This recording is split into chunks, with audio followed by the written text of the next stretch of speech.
Hey you witches, how you doing today? Welcome to the channel. We are going to talk about substitutions in spellcraft today. So you've pulled your spell, maybe you've gotten off the internet, maybe it's out of your grimoire, but it has some exotic ingredient in it and you're not really sure what to do with that. So we're going to talk about it.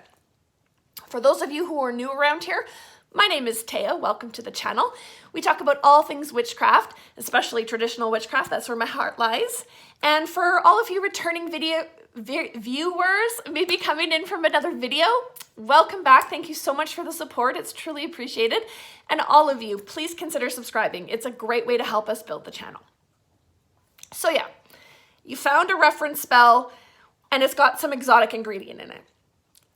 Whether you do the spell as it is or you adapt it to your uses, you're going to have to deal with that exotic ingredient. So what are you going to do? Now, let's be realistic. It's 2021. You can go online and buy it, right? You could do that. One tip, I would strongly recommend not buying it off of a Chinese reseller on Amazon. Purchase that herb from a local seller. Look up where that herb is growing. And then go on a place like Etsy where you can search shops in a specific area and find a shop that sells it, that herb or plant locally there that you can get it from. Not only are you helping then support the local community, but you're also purchasing it from a person who does have a relationship with that plant. And we're going to talk about that. So let's take a look at what would have our ancestors have done, because they couldn't just pull out the computer or pull out their phone from their pocket and purchase herbs on the internet. What did they do? Take my witchy great-grandmother 7 generations back. Maybe she heard about some great spell, right? We'll pretend there, like for example's sake, there was a spell floating around and she heard about it from a neighbor who was like, oh, did you know if you use this, this, and this, it'll do X, Y, and Z. So obviously she couldn't order it online.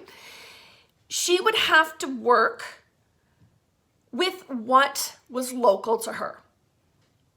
There was some trade back then, right? They would trade like salt, they would trade cooking herbs, that sort of thing, but there was no like trade in witchy herbs from other locations, right? She would have had to use what was local to her, and local to her would have been within like a 1-hour radius of her home. We're very lucky now. I mean, local could be my city, my province, even my country.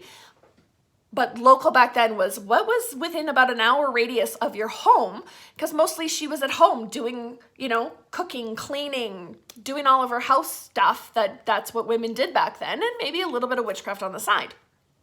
So she's heard about this great spell. She has to use something local within a 1-hour radius.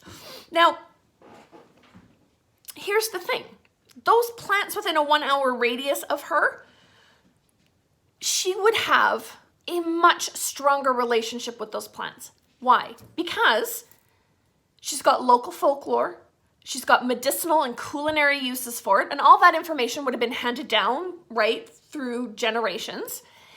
And she would know about their growing season, she would know about their preferred environments, and she would have worked with those plants and herbs in other capacities. She would have cooked with them. She would have maybe used them for healing properties.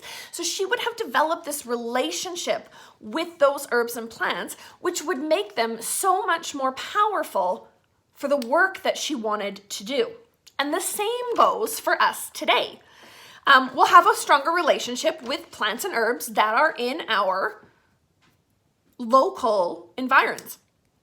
So even if we don't know a lot about a specific plant, what do we know?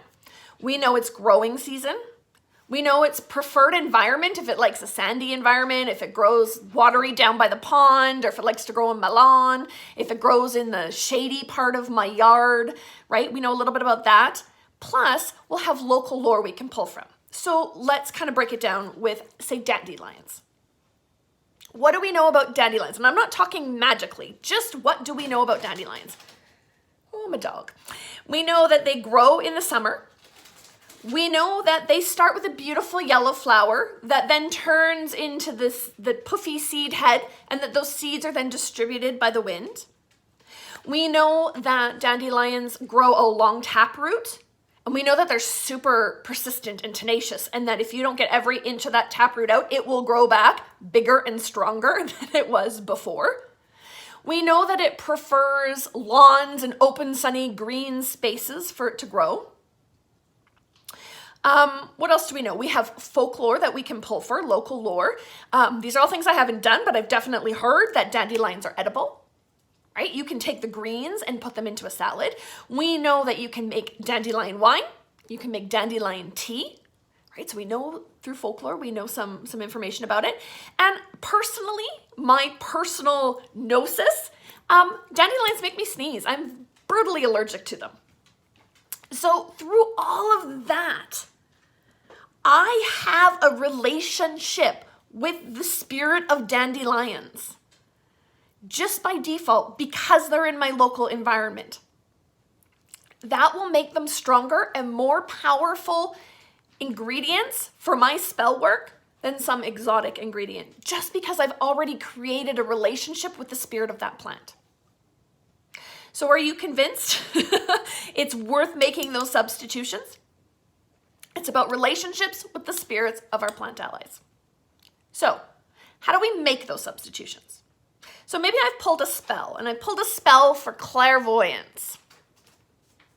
And it lists thorn apple and moonwort as two of its main ingredients. I'll be honest, I've never heard of thorn apple and I've never heard of moonwort. Thorn apple grows in Central America. It's a datura plant. Did a little bit of research. Moonwort grows in Southern Europe and Northeast and Northwest of the US. None of those are places where I live. I'm not familiar with the growing cycles there. So already I'm like, I don't really know. I've never heard of these plants and I can't infer anything about these plants. I have no relationship with them. So let's figure out, how do we go ahead and actually substitute something local for them? So the first thing is the general focus of the spell. I'm looking for ingredients that lead to clairvoyance.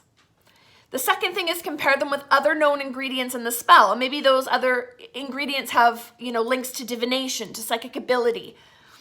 And then finally, research the magical properties, which you can use Google, you can use a book, whatever, right? So I'll use my book and I'm like, okay, I am going to go and I'm going to look up the properties of moonwort. And it tells me moonwort is good for clairvoyance, divination, honesty, love, magic, money, power, psychic ability, wealth, and witchcraft. Okay, so it does list clairvoyance. So I'm going to go to clairvoyance and see what else it lists for actual ingredients, right? Corresponding ingredients. So it does list moonwort and thorn apple. It also lists basil, dandelion, hibiscus, honeysuckle, lilac, mugwort, rose, sage, thyme, yarrow. So growing in my yard right now, I have yarrow, I have sage, I have lilac, I have hibiscus, and I got dandelions. So there's 5 ingredients that would be more powerful for me to work with than moonwort or thorn apple. And like when you look at lilac, I have a very specific kind of lilac growing in my yard, right? And I have a relationship with that species of lilac because I've worked with it over the years while it's been growing in my yard. I might not magically know a lot about it, but I have a relationship with it because I've worked with it. Same thing with the dandelions. And then when I go to dandelion, right? Okay, I'm going to substitute maybe dandelions. What does it say in dandelion?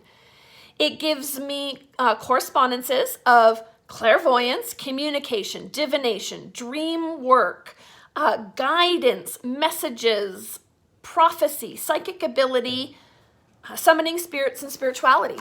Those are all sounding like they would work really well in a clairvoyance spell. So that's kind of how I work through finding a substitution for what I'm going to use. Right? I could have done the same thing with the lilac or with the hibiscus, right? But we'll go with dandelion because we've already broken down all the ways that we already have a relationship with dandelion. So it will become a much more powerful ingredient in my clairvoyant spell than moonwort, simply because I have a relationship with that spirit. So you tell me, do you substitute for local plants in your spell work? How do you do it? Why do you do it? For me, it's about working with those plant allies, but maybe for you, there's a different reason for you to do it. Yeah, leave us a comment, let us know. Otherwise, that's our video for today. Thank you so much for hanging out with us, and yeah, we'll catch you again in the next one. Thanks so much, you guys.